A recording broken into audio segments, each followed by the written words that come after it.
Je lis du livre de Genèse chapitre 31 au verset 41. Ce qui suit.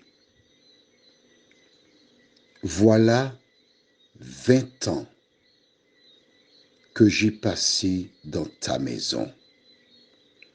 Je t'ai servi 14 ans pour tes 2 filles et 6 ans pour ton troupeau, et tu as changé 10 fois mon salaire. Prions. Seigneur, nous découvrons au fur et à mesure le comportement de Laban. Comment le comprendre? Que ton esprit nous éclaire afin que nous comprenions cette histoire au nom de Jésus et pour ta gloire éternelle. Amen. Quand Jacob s'est réfugié chez son oncle Laban, il pensait être en sécurité. Mais n'oublie pas que Jacob est une pièce maîtresse dans le plan de Dieu. Et quand tu es sélectionné par l'Éternel, quand Dieu révèle qu'il t'utilisera, l'ennemi se ligue pour détruire, détourner cette personne.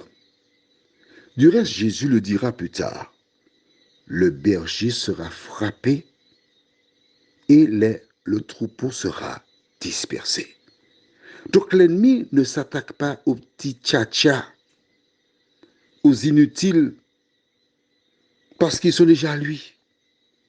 Mais ceux qui représentent un danger pour lui, il faut le surveiller. Il faut le mettre hors d'état de nuire. C'est ça son projet. Qu'est-ce qui se passe? Il provoque une situation chaotique. Et la Bible nous avait déjà signalé, comme du reste Léa et Rachel l'ont clairement énoncé, il nous a vendus. 7 années pour une femme de travail, c'était l'esclavage. 14 ans. Et comme il voyait que l'Éternel le bénissait à travers la présence de Jacob, il voulait le garder indéfiniment. Il voulait en faire un CDI. Mais l'Éternel, à travers cette histoire, indique qu'il ne cautionne pas la traite des humains. Le Seigneur, à travers cette histoire, indique que toutes celles et ceux qui sont esclaves, un jour seront libérés. Et c'est l'Éternel lui-même qui déclara à Jacob, lève-toi, retourne chez ton père, je serai avec toi. C'est l'Éternel qui annonce la fin de l'esclavage. Je m'adresse ce soir aux politiques qui maintiennent les humains dans l'esclavage. Je m'adresse aux riches qui ont des entreprises qui exploitent des individus qui les maintiennent dans l'esclavage. Le même Dieu qui a délivré Jacob, un jour visitera ses enfants afin qu'ils connaissent eux aussi la libération. Notons les propos de Jacob. Nous n'avons pas lu les versets précédents car nous voulons aller à l'essentiel. Il dit, tu as changé mon salaire combien de fois? Tu te rappelles? Tu voudrais que je relise pour toi? D'accord. Je relis le verset dans sa totalité. Voilà 20 ans que j'ai passé dans ta maison. Je t'ai servi 14 ans pour tes 2 filles et 6 ans pour ton troupeau, et tu as changé 10 fois mon salaire. En l'espace de 6 ans, Laban a changé 10 fois le salaire qu'il avait prévu de donner à Jacob. Coquin. Pourquoi? En agissant de la sorte, c'est l'ennemi qui poussait Laban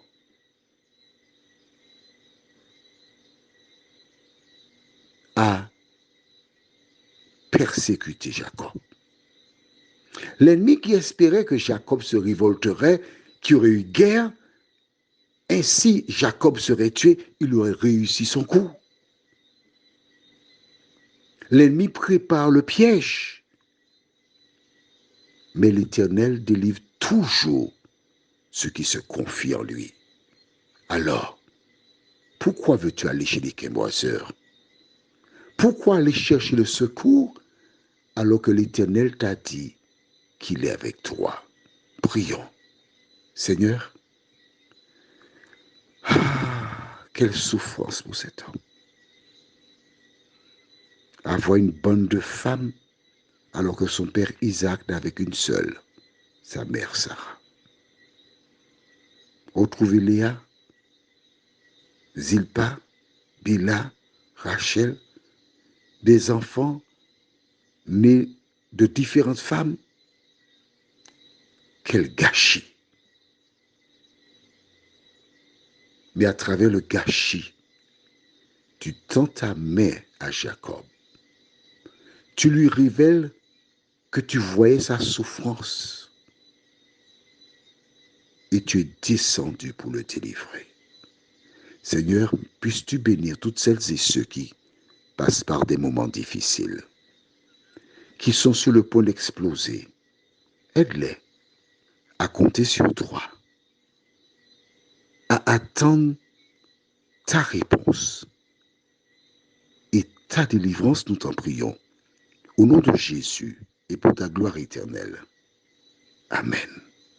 Je te souhaite une bonne soirée sous le regard de Dieu.